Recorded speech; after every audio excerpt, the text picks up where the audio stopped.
hardest part about farm life is when you lose your beloved animals. Unfortunately, death on a farm is something that does occur. Sadly, we lost 2 of our sweet baby chicks. When we lost the first baby, we noticed that he had some bloody mucus diarrhea on his feathers. Everybody else seemed okay, but that was just the beginning. Seeing the blood in his stool and the quick onset of death after not noticing any visible symptoms definitely made me worry about coccidiosis, which is a parasite that can affect poultry, and it can be especially deadly in chicks. I do feed my chicks the medicated starter feed that helps to build their tolerance to coccidiosis, but unfortunately it is not a guarantee. After our first chick died and seeing the blood in the stool, I went to Tractor Supply to get medication to treat coccidiosis, and I began treating all of the chicks right away. Sadly, each of the chicks started getting more and more lethargic. Some of them didn't want to eat or drink. I encouraged them to eat and drink so that they could get the medication that would help them to recover. I just hope it's not too late. One of the 7-week-old chicks that I was worried about, who didn't want to eat or drink, she passed away last night, right in front of me, and there was nothing I could do. Her siblings seem to be doing a little bit better today now that they've had some medication, but I do worry that we may lose more. I really hope that we're not getting the medication to them too late. I'm doing everything I can to support them and keep them comfortable, and I really hope that they all make a full recovery. Thankfully, all the other chicks and chickens here on our farm are doing well. They all have normal stool. It seems to just be affecting our 7-week-old chicks. However, we are taking lots of precautions and keeping everybody separated and changing our boots when we visit each poultry area. Our 17-week-old roosters are very happy in their new enclosure. They've adjusted and they really seem to like having their own area. They were housed with the 7-week-old chicks, but so far their stool has been normal. I am treating every chicken on this farm, as well as all of the chicks, for coccidiosis, just to play it safe in case any of them have picked it up.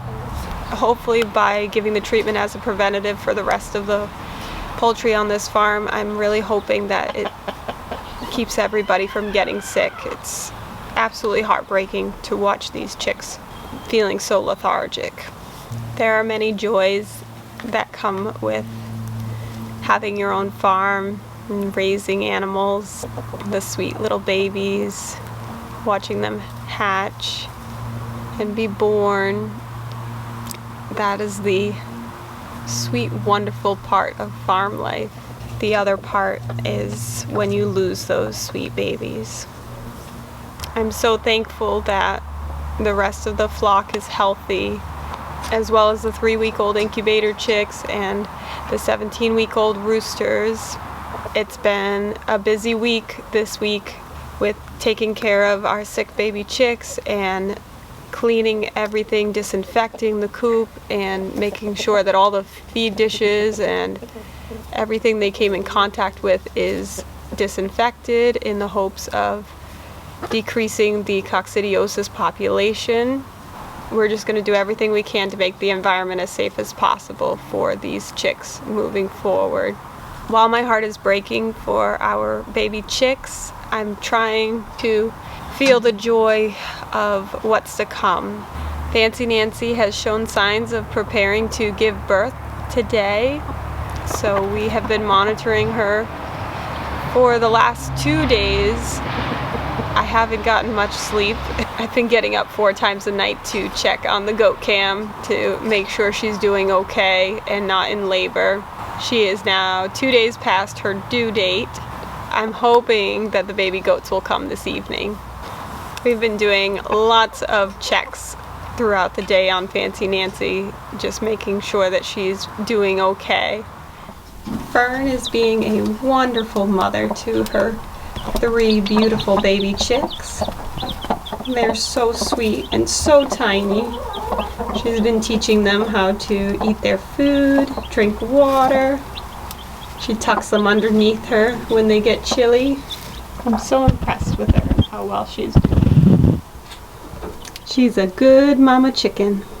Charlotte here has been sitting on eggs, and she has acquired quite a few eggs to sit on. She is determined. I know. It looks like she's up to 9 eggs at this point that she is on top of, and I will be candling them this weekend to see if any are developing. Let's hope this time around we can make her a mama. The tulle in the garden I have wrapped along the perimeter as well as over the broccoli. I'm not seeing any further damage on the broccoli, so it seems to be working.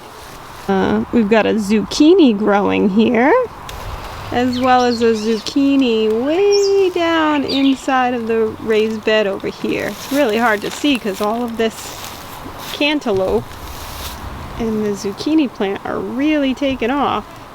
I've got my goat kidding kit ready to go in this cooler here, so that way I have all the supplies, at least I hope all the supplies that I'm gonna need for this birth. I stuck it in a cooler so that way I could wheel it out here, because there was a lot of things that I packed in there just so I could try to cover my bases for all the possible things that could go wrong with labor. I just wanted to be really prepared. And also I wanted a container that is goat proof, which is not really a thing, but at least somewhat secure against goats.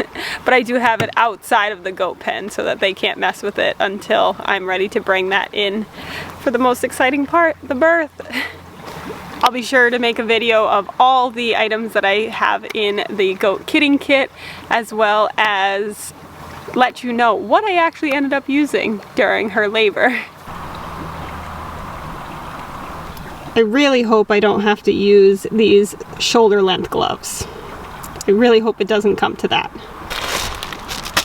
But we are ready with lots and lots of towels and paper towels and baby wipes for cleaning up these little babies as they're born. And hopefully we get to use the contents of this kit in the near future. Hey, pretty lady.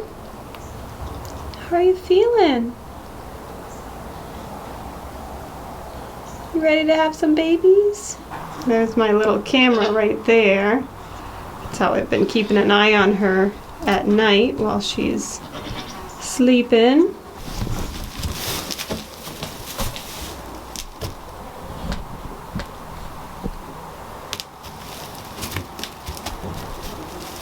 She's been very restless today.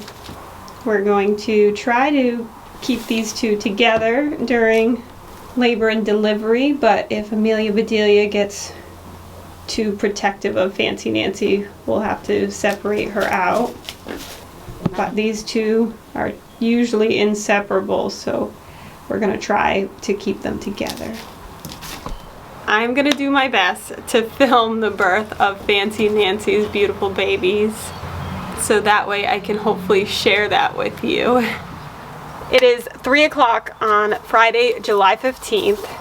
Fancy Nancy's due date was 2 days ago, and today we're noticing contractions, we're noticing some vaginal discharge, and she's generally uncomfortable. She's been up and down pacing and looking at her side often, and she's been digging around in the shed looking for a comfortable place to lay down.